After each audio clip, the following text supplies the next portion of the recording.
Greetings, Ranger fans, and welcome back to another edition of Database Rangers Power Reviews, where we take a look back at our classic episodes of Database Rangers Power Reviews as we count down the 100 weeks to the 100th and final episode. So, welcome to everyone filtering into the chat. Good evening, Jenny C. Good to see you. It's been another busy week. I've been diving back into work on 96 because I don't want it to end up stretching out like 95 did, and I've been making good progress. I believe I have the majority of it filmed at this stage, which is great. I've been processing the footage, getting it ready for editing, so it's been coming along. And yes, I figured I had to include the banana pizza in the thumbnail. It is, one of my favorite parts of the episode that we'll be covering tonight. So, yes, right now I am on target with episode 96. Filming has been coming along.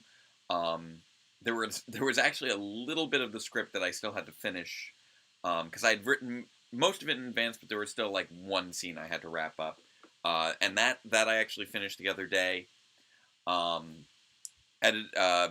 Processing the footage, editing the footage is I'm currently in sort of the trimming and placement stage, not the full editing stage.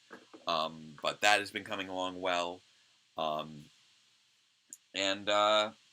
yeah, I should be good to finish up filming for the episode next week, which is fantastic. I'm really trying to make sure that I don't have like all these little pickup shots that I need to do on this one and really just knock everything out. And right now, like, the bulk of the shots are pretty much done, except for, like, the nitty-gritty composites and a few action shots and pickup shots and things like that. So the composite shots are the ones that I'm really sort of still need to get worked on, and I'm hoping to be able to knock those out by the end of next week, in which case that would put me on a very good target to be able to have 96 done at the end of next month, which is the plan. I am hoping to be releasing an episode every 2 months, every 8 weeks, really, up until the finale. So that is coming along well at this time. Knock on wood. So good evening, Nightwing Josh. Good evening, Chris. Good evening, Nyrano. What's up? Hey there, Scott. Good to see you. Ooh, Torchwood Children of Earth. That is a that is an emotionally rough watch to my recollection. But yeah, Josh, I hope you enjoy your tacos.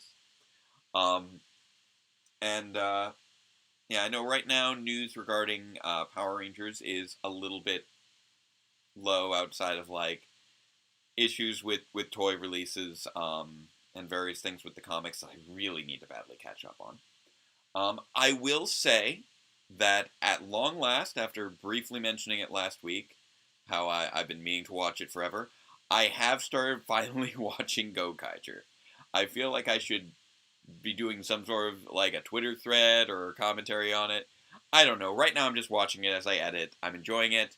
I'm about 15 episodes in and getting some of that extra context as we're working through these Super Megaforce reviews, because I realize that I've been meaning to watch it for, like, the last decade, and it's long overdue. Evening, Dan. Watching the Secretary of State. Is that, I believe that, is that a show, or is that you're watching the literal Secretary of State doing something?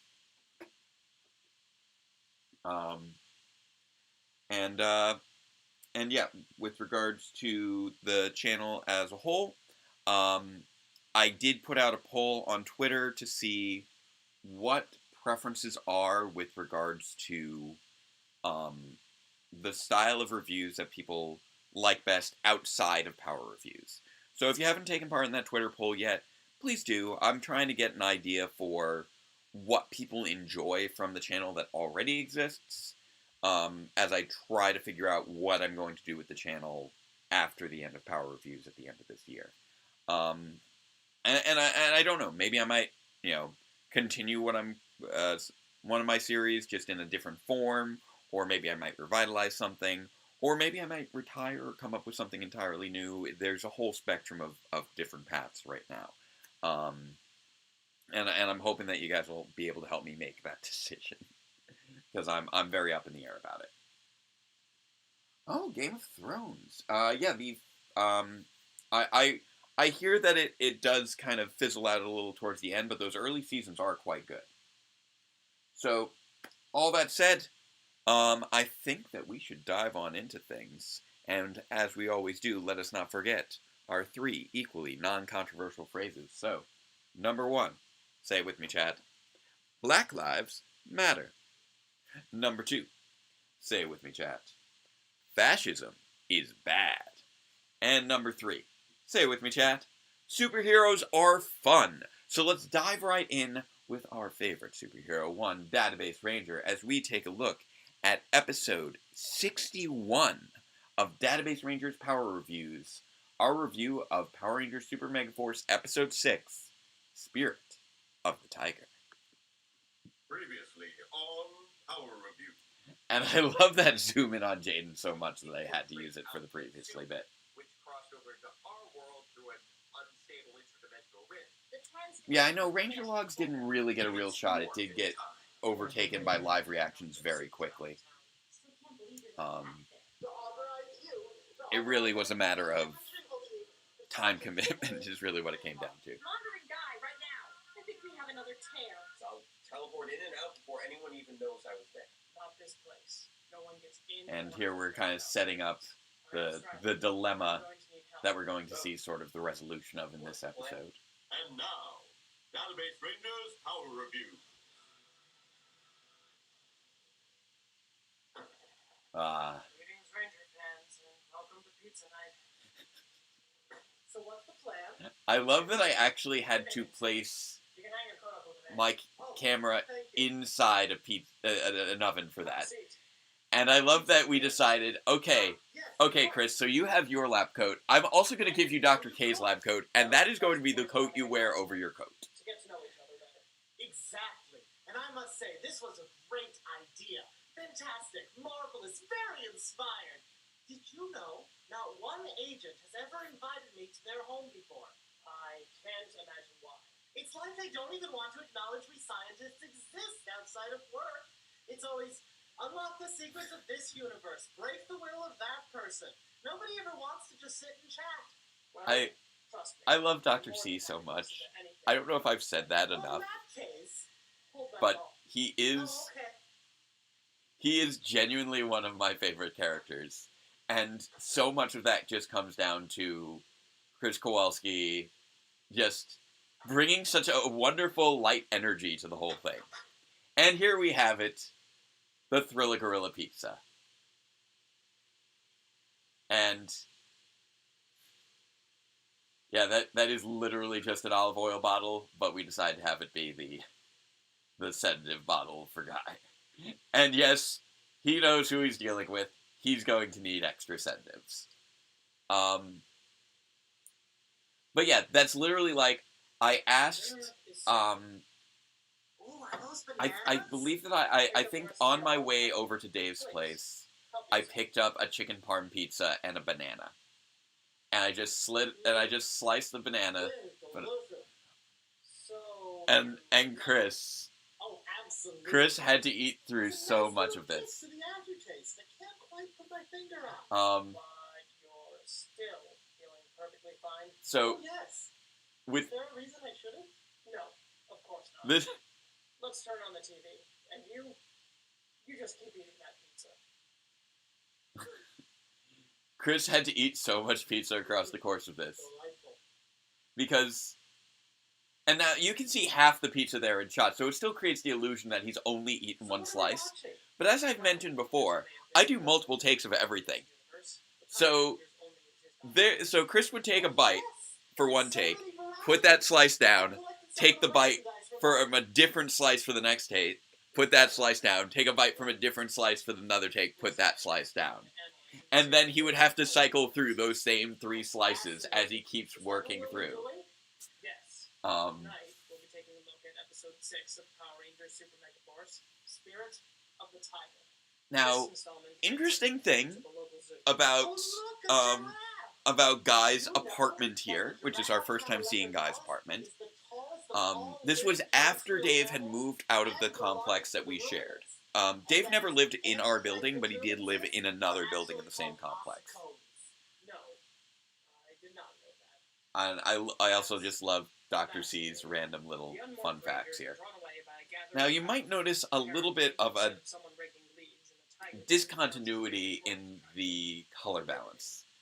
And that's because the apartment that Dave moved into after this was really more of like a duplex situation. And he had a skylight. And you know, it was nice bright windows. And that meant that because we were filming late in the afternoon, the sun was slowly setting throughout filming, so the color balance kept slowly changing across the course of filming this episode. And I didn't really realize it because it was happening so gradually until I actually got into editing, and I'm like, oh man, these shots, because you know I shoot like everything with Dave and then everything with Chris. I'm like, oh no, Chris is so much warmer than Dave, and I need to actually play around with some of the color balancing to make this one work. And I recognize I didn't do the greatest job. I was still getting the hang of that. I feel like I've gotten better since then. And this was also, you know, very quick turnaround as well. This was actually one of the quickest episodes of year 2 to produce. Literally one of the only episodes of year 2 with 0 effect shots, to my recollection. Because when you look at the episodes we've already seen, we've had these interactions between DB and the landlord. You know, the first episode had like a bunch of me's all in the same shot together. We had then there was DB versus the landlord. And yeah, just the sedatives just ramping up on Dr. C throughout all this is so much fun. It's very much in line with what was happening to Database during Broken Dreams. Something about this man seems very familiar. And here we're sort of some of this pizza. He can't hear you. Would you like some pizza? And there's our thumbnail. Would you like some pizza? Arriving on the scene with the rest of the Rangers before powering up from Megaforce 2. Everything with Chris throughout this is just so much fun. But yeah, even the episode, you know, right before this, we had the sets of agents in DB's apartment. The episode before that, we had the agents under Alphabet Soup. So Dairino, this was a chicken parm pizza with sliced banana on top. I just picked up a chicken parm pizza and a banana on the way there. I think I may have had Chris pick up the banana. I forget who picked up the pizza, who picked up the banana. And I just sliced it onto the pizza. The pizza was fresh and warm, and the banana was still cold, so apparently it created a very strange texture that was very confusing for Chris to eat. And I subjected to him taking so many bites out of this pizza, and in order to make sure we could get multiple takes and that it would be consistent throughout.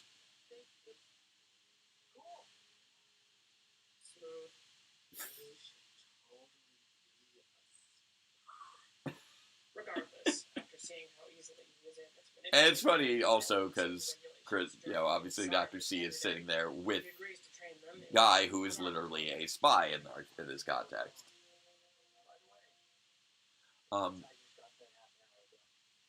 And Now I'm hungry. I had that little flash of an extra frame there. You're holding a slice in your hand right now. What? He really is a kung fu master. They arrive at the park at some time considerably after Like- dawn and commence their training by swinging their arms around. Chris just sells every line of this so well. I found it delicious, but the thing is that it's best to make sure that they're warmed together, to give the banana a little bit of an extra softness and let it integrate into the pizza a little bit better. Pie sounds great.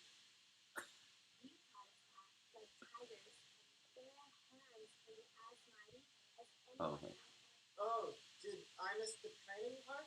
No, I think they did. Meanwhile, the Yellow This Rangers actually are highlights one of my operating issues on with Power Jungle Rangers Fury. powers and falling Training asleep to always computer happens I know, under that's like- ridiculously that's like brief the time sleeve of frames. My lab coat has an inflatable pillow. Ooh, that reminds me. Do you want to guess what's flammable? Maybe later. Putting aside the unasked questions of why he couldn't have just done his research at home or how no one had noticed him in school. The Blue But Ranger yes, tried to explain what he has I found out love weapons. the chicken parm Red Rangers banana pizza. clearly I took home the leftovers after this and I ate it for lunch like the next day and I reheated it in like my toaster oven, so everything was the same temperature and I found it delicious. It has a nice little sweetness to the chicken. It would also work with barbecue chicken as well. I may have also tried that. Black Rangers skip class to spar until they are suddenly empowered by what looks to be a cross between static electricity and pocket flint. What are you doing? I'm tapping into my animal spirit. Please stop. Meanwhile, Rivera has This was so provided much fun weapons to shoot. Whatever.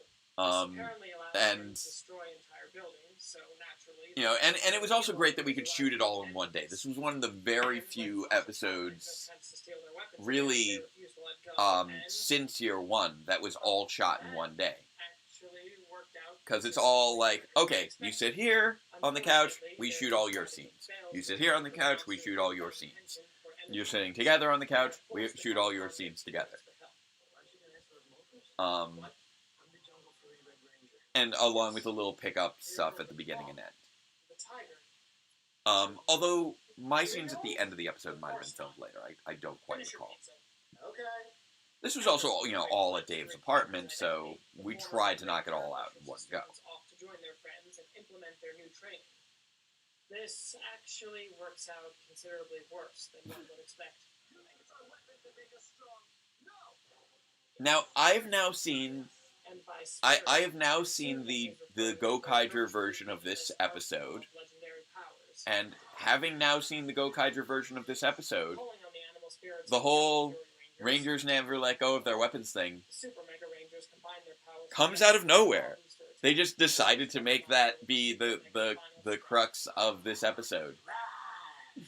Tasha Chamek is resurrected by a Maximizer, leading the Another Rangers fun to shot summon there. a legendary Megazord. But when their Starburst attack fails, they once again opt for a weapon Yeah. strategy, which, of course, adds a new finisher to It was in, the Jungle Fury final in Gokaiger, it was apparently I like it when they go boom. Please sit up. I'm okay. The battle won. They return to the zoo to and to a certain extent, that is very much Chris going like, I'm okay, because he just had to like flip over in between the coffee table and the couch, and we had to do that again multiple takes. So each time it's just kind of like, I'm okay. Distracting them from whatever the lesson of the day is before vanishing into thin air. And That's the end of our episode. and I don't understand the whole vanishing into thin air bit. I don't know why they do that. Was It makes no that sense. a ghost? What? That was a ghost, wasn't it? I told them ghosts were real. It was disappearing and reappearing and flying through the hallways, and everyone was all like, "No, Dr. C, you've been experimenting too much with the thermotherapy." And I was like, "No, it was flying around, and it was like, shoo, shoo, Shoo!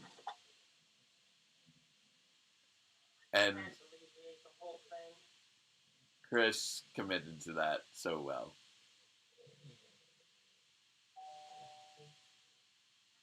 Pizza.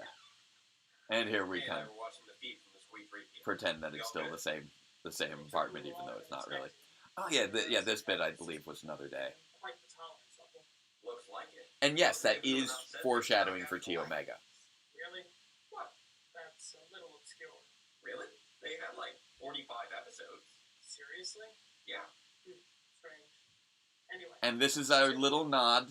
That is our first hint that Guy is not from the same universe as the Lost Galaxy Thanks for the Rangers. modeling. Is that a skylight? Let's try to stay focused here. Oh. And yes, I wrote this all up. This was because of the fire in Guy's apartment. That Guy Well, gets to have a skylight. Again, much. this is a basement level apartment. We come in the door, we go downstairs, and you're in the apartment. But his has a skylight, which makes no sense, and it's just hilarious.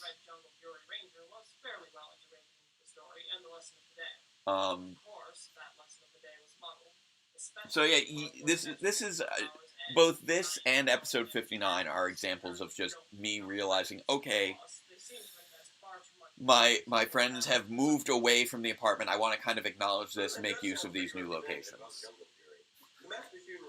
And then just me just analyzing Power Rangers while Chris is just napping on me.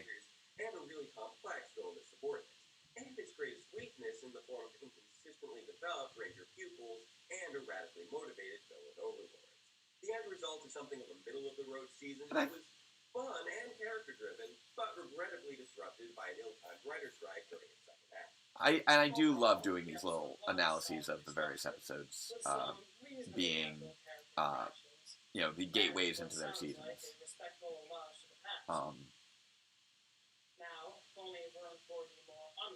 And Guy getting in on the analysis. I might have actually enjoyed this one. Wow, that good, huh? Ready to go to work? Let's do this. And there we go.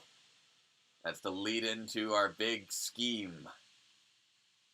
And it's great to see Guy and DB actually working together on a project.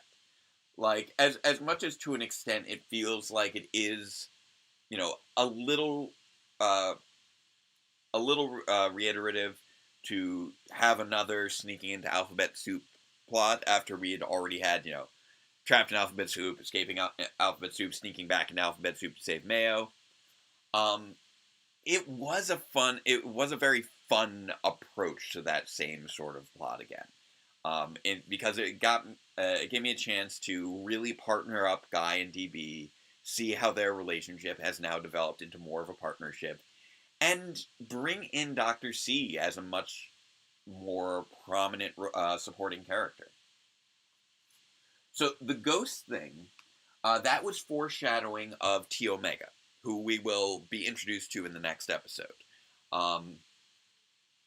We don't really dig into it too much. I didn't really create as many ghost effects as I was hoping to. But the idea was that their experiments with the tear is causing an incomplete crossover for T Omega that we eventually get to actually observe happen in full by the end of the next episode.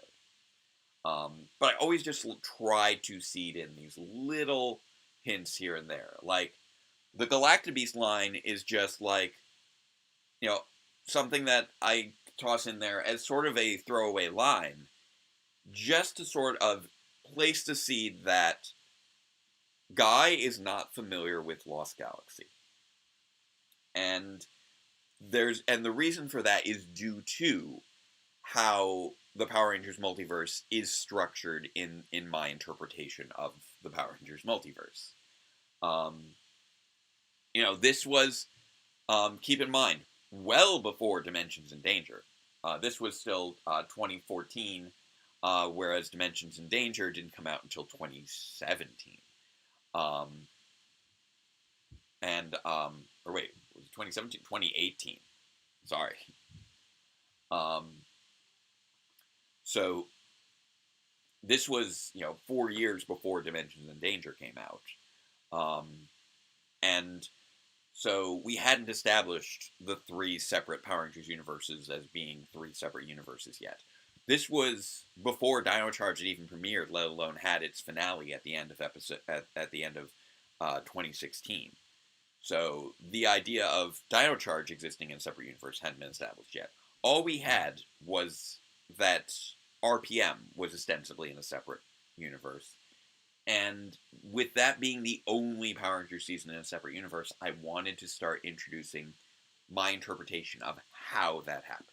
And that's with the split timeline that we start exploring more and more across the course of this sort of arc that we're leading into on year 2.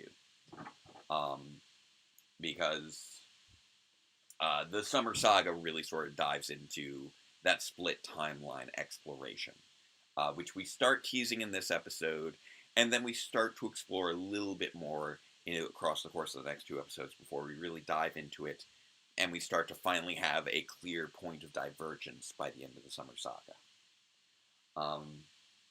And I really like the idea of, just introducing something that's going to be an important major aspect of the show as just sort of a throwaway gag. These sort of, Chekhov's gags, where, it's a little joke, but something about it doesn't quite fit. And then it gets referenced again, and it's like, oh, wait, no, this is actually something important. And then it gets referenced again, it's like, oh, this is actually integral to the story now. And so this is a very good example of one of those bits. Same thing with, obviously, the ghost joke, although that pays off a lot sooner. And the bits of Guy having familiarity with the Pai Chua Academy, which ties into his history with Hexagon as being connected to the different Power Rangers teams in the main universe. So how would Dino Charge fit into the DRPR universe theory? I actually snuck in a little nod to Dino Charge very late in the series. You'll see it when it happens, but I do have a little nod to Dino Charge later. Oh, you have the fanfic version of DRPR. I love that there's a fanfic version of DRPR, because, DRPR is, to a certain extent, fanfiction in and of itself. But an SPD Ranger joins Hexagon after a time travel incident. That sounds fun.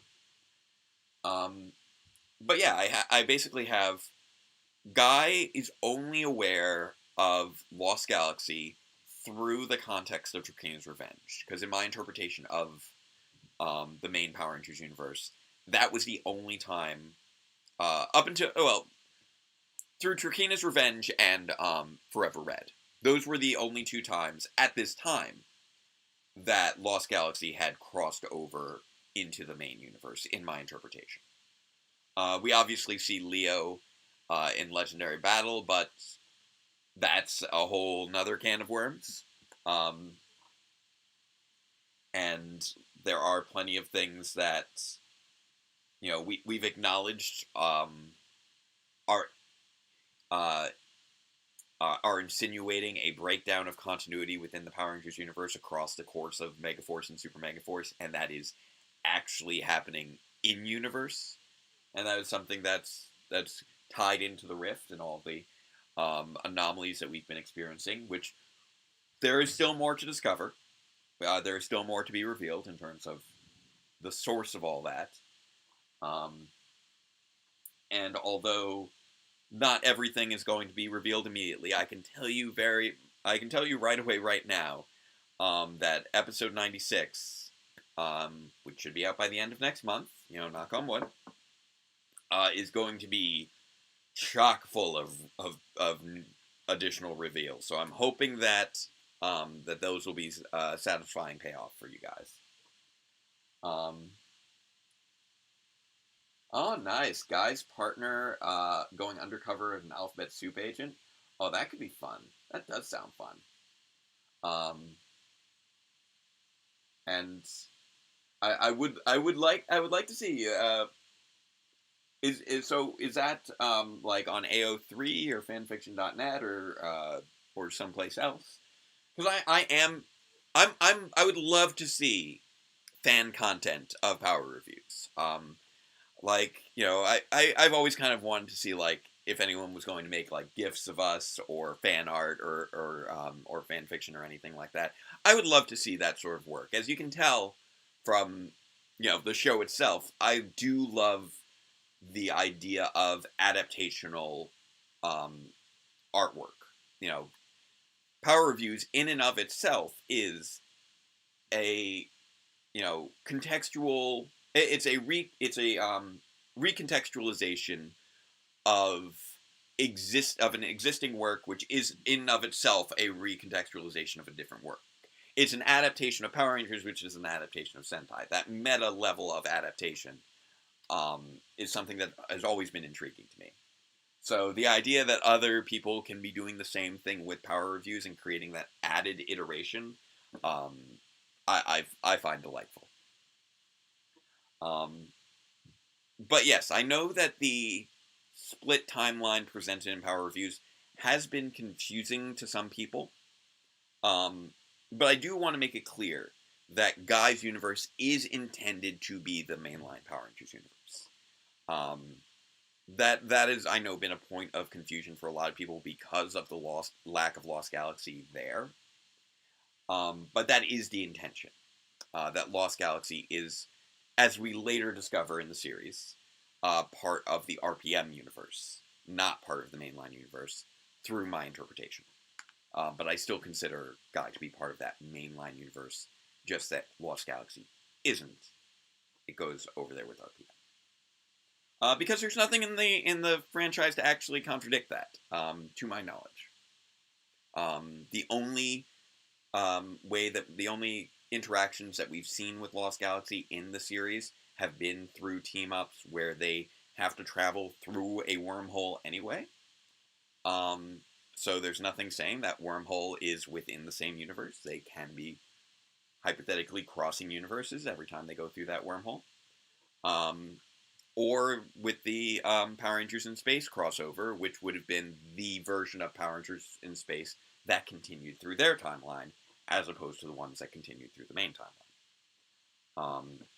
So we'll dig more into that as that plot point comes up again and again in the upcoming episodes. I did try to slowly unfold it because I recognize it is a complex theory regarding the Power Rangers multiverse. But I do also have that tie-in pretty directly to the main storyline as well, as we see it tying in with the rift that is the big threat that they've been facing, and with the whole time travel plot revolving surrounding Dr. K that we get to discover towards the end of the Summer Saga. So yes, lots of crazy stuff in an episode that it feels just like such a fun little, almost throwaway episode, even though there's all these little bits of foreshadowing and lore that are just being seeded right here. Both with Guy, with the larger universe, with the plot that we have coming up next. So yeah, this foreshadows the reveals about the universe in the Summer Saga, which ultimately lead to the reveal of Dr. K time traveling, which ultimately reveals to the existence of K Alpha, who has clearly become very important in the plot where we are in episode 95. And then it also foreshadows the reveal of T Omega in the next episode, and it foreshadows Guy's interaction with Jungle Karma Pizza coming up during the Summer Saga. So there's so many different layers of foreshadowing that happen in this very silly episode about eating a pizza. And that's the kind of show that I just love to be able to make. And again, this in and of itself is a throwback to the use of sedatives in year 1 and year 0, which seem to just keep coming back as a source for entertainment. And I also love the idea that,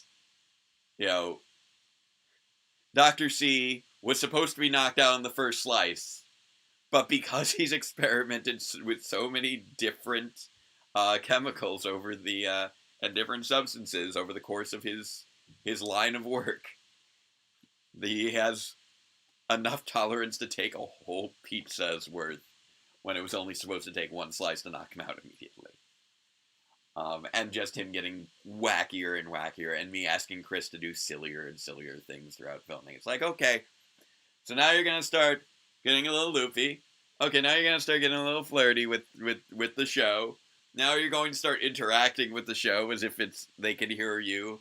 Okay, now you're going to be standing on the couch. You're going to be standing. You're going to be lying on your, looking up, sitting upside down. You're going to be falling over and swinging, ranting about ghosts.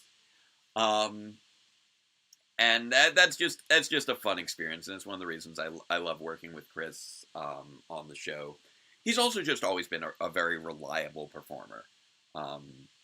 Like, I've definitely had plenty of schedule conflicts with a lot of my actors, but Chris has always been a reliable one when it comes to, like, okay, if we, this time works, okay, let's make that happen.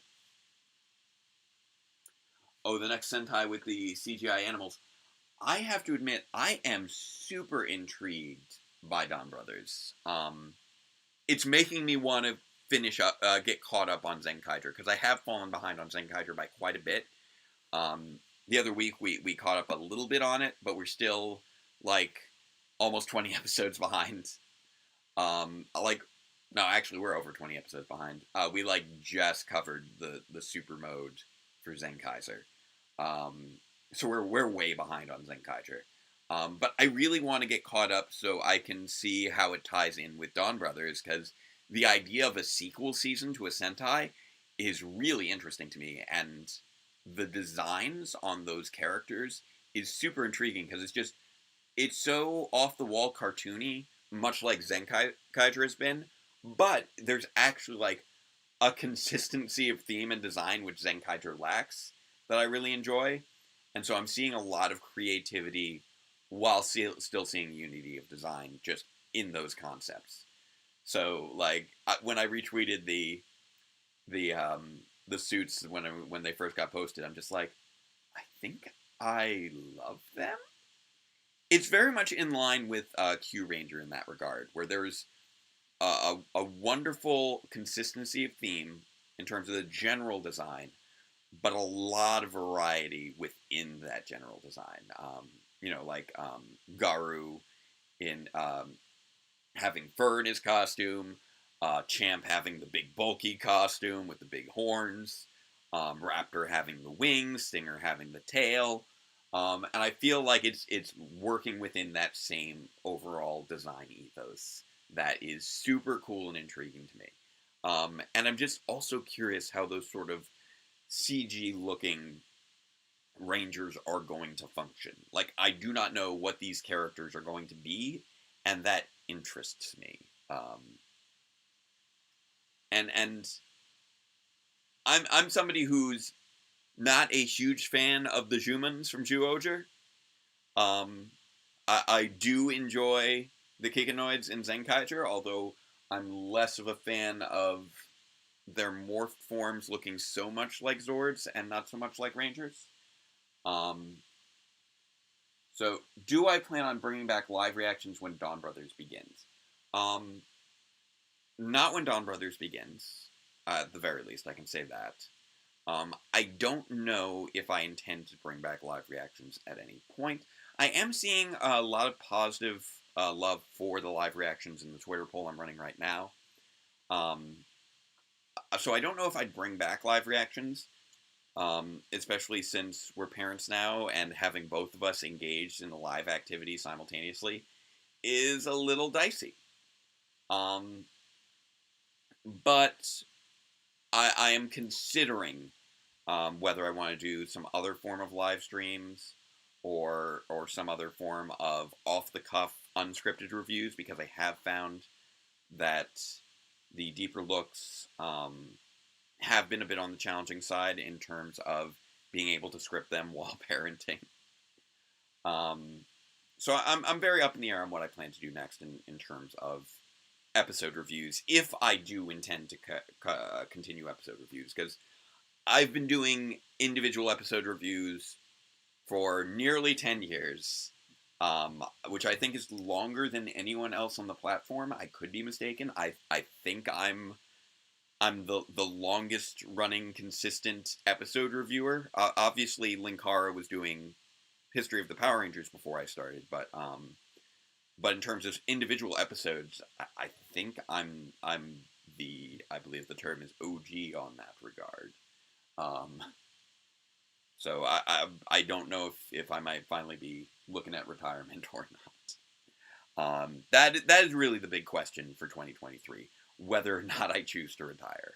And I'm gonna have to see what the end of the year brings, and what I'm looking at in terms of family and career, what other projects may catch my fancy, and just where my time commitments are at. So it's definitely going to be on my mind throughout the rest of this year as I make my decisions for what's going to be happening in 2023 moving forward. But I think I've probably been rambling on long enough. I do love this episode. I do have the issues with the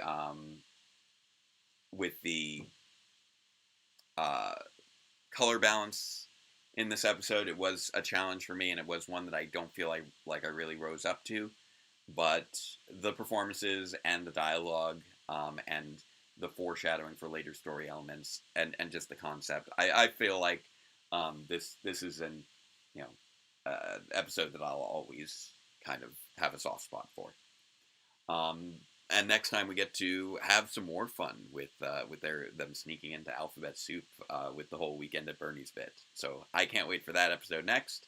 More wackiness with Dr. C. But I think this will be where we leave it off for this week. So before we head out, let's not forget our other 3 equally non-controversial phrases. So, number 1, say it with me, chat. Love is love. Number 2, say it with me, chat. Trans rights are human rights. And number 3, say it with me, chat. Robots are cool.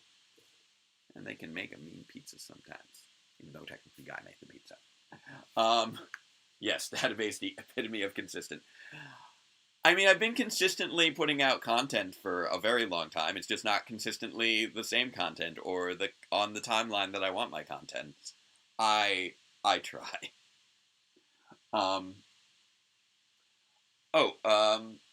Hit me up on Twitter. And I'm sure we can find a way to chat. Yeah, I've been not good about keeping up with Ranger Vision. I'm sorry. But thank you all again for joining me tonight. Continue to spread the good word of Power Reviews. We are still closing in on those 4,000 subscribers. I'd love to see us hit it. I really want this year to go out on a big bang. But thank you again for tonight. Look forward to seeing you next week. And until next time, farewell, Ranger fans, and let the power protect you.